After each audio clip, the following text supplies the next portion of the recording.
résultat hip-hop yi nan la joxe.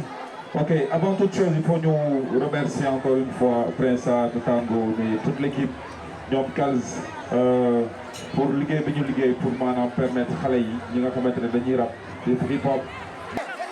affaire bi xale la nañu def nank rek. nank rek. nañu waxtaan ak ñoom. massa. ayca ñu dem les résultats hip hop. les résultats hip hop.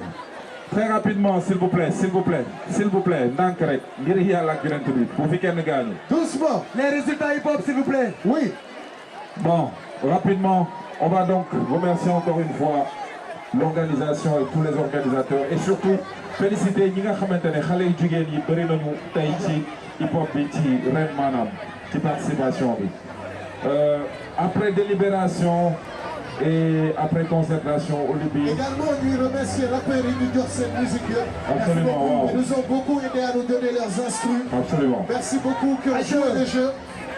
Maintenant, après délibération, c'est bien ça, demande Romain. Après délibération. Cette petite galette, édition 2019, 9e édition pour cette petite galette, version hip-hop.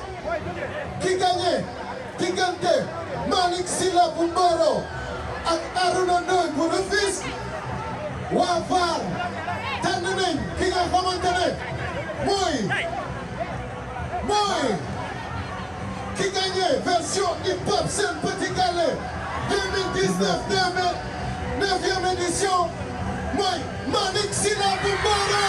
Malik Sylla, le vainqueur de cette édition, de cette 9e édition.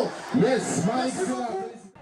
waaw comme bu ko nit dafa bëri pour ñu koy yàgg Sen Petit Gallé 2019 Nafi bu Guédiawaye